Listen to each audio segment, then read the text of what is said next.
everybody, and welcome to another edition of Poland Daily Travel here in Gizycko at the fortress Boyen. This is a mid-19th century fortress built by the Prussians, later inherited by the Germans to keep the Russians out. And it played a very important role in the Battle of Tannenberg, which was the first great battle of World War I in August of 1914. You can see behind me some of the idea of the size of this fortress. We're not even to the end of this particular line, and you can see how big that is behind us. I suppose it's, I don't know, 2-3 kilometers around, and the castle keep is way back behind us. The reason this fortress is important is because it lies between two lakes in Gizycko. Lake 1, Lake 2, a small isthmus of land. That's where we are now, where this fortress is, and it takes up just about the whole area. So therefore, to attack Gizycko, you would have to go around, actually to attack further than Gizycko, you would have to go around these lakes, either dividing your forces or concentrating them in one place and having them squeezed off to the side in between other lakes, because this is a land, an area of lakes and hills and valleys, and not easily passable for a large army, as the Russians found out at that point. Also, we're very close to the Suwalki corridor from here. It's only about 100 kilometers away, I would say, at the most, 90, and about 60 miles from here. And that small corridor, 40 miles long, is the gateway, the Russian gateway from Belarus to Kaliningrad and then into Poland. It's been that way for a long time. It's still that way today. Now, I'm not suggesting the Russians are going to invade tomorrow and start World War III, but it's something that any person who's strategizing would have to keep in mind.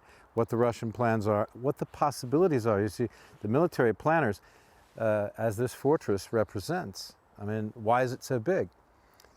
Because it represents what the military planners have to prepare for. And security is all. Security is all. It's why you have NATO, it's why you have alliances, and that's why it's important to be aware of what the possibilities are, even the most desperate possibilities. You have to prepare for that. To do anything else is to keep your head in the sand and to invite disaster through ignorance. And we certainly don't need that. At any rate, watch the trailer. I've got some beautiful shots for you. And I'll see you in the second part, okay? Thanks for watching. It's good to see you.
Welcome back, and talk about a hike. Well, you can see down here another section of the fortress, how long this thing is. We're getting towards the north side of the fortress. Popular hiking spot as far as we can see. There are a lot of families, school groups walking around on this beautiful day. But here on we can just see through the trees because it's still the winter lack of leaves. We can see one of the lakes here. The other lake is that side, way over there. And as I said before, the fortress is commanding this whole isthmus. It really is an absolutely massive fortress. Now, I don't think it's maybe not quite as big as the one in Warsaw, the Citadel, which is mammoth indeed, but it's a very big fortress. And you know, they were still using medieval principles of defense, you know, and the fortresses are in some sense built rather like castles. So you have the walls, you have moats, and then you have this huge inner dungeon. Well, there's the dungeon, but then there's all the surrounding places, the Maidan, the square, all of these places. The drill grounds, I think I said. And of course you need a huge amount of space to store ammunitions and cannon and to repair those things and to keep all the gunpowder and etc. All the let's say the food of war. So anyway, one lake is over to there. You can just see it as you come up to the north side. You don't see anything down there of the water on any of the other sides till you get here on this northeast toward the northeast corner. We're not quite there yet.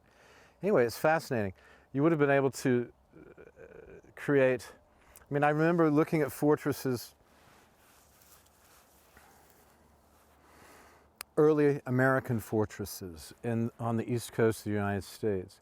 And apart from the Spanish fort in St. Augustine, which is substantial, the British settlements were usually very small fortresses, like microcosms of this, usually with wooden pickets around them. But here you have these great, you know,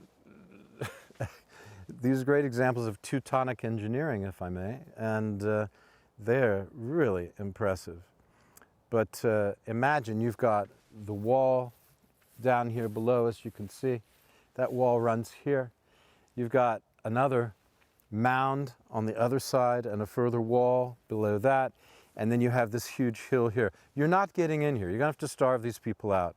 And with the two lakes here, they can always get supplies in. So you can't cut off this fortress. A siege is virtually impossible. One of the best spots for a fort that I've ever seen, actually. It's pretty amazing.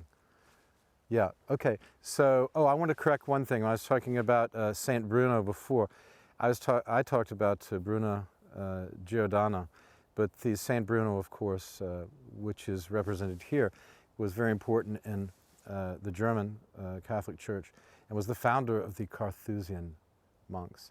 The other Giordano, Bruno Giordano was, Giordano Bruno, rather. There's a football player called Bruno Giordano, I get confused. Giordano Bruno was the astronomer, philosopher, influenced Leibniz and influenced Spinoza, and many people like this. Was burned at the stake for his heresy, later forgiven, of course, as happens. So there we are. Saint Bruno protect us as we look forward to the future. I'm here in Gizycko and the Boyen fortress on a beautiful spring day. Thanks for watching.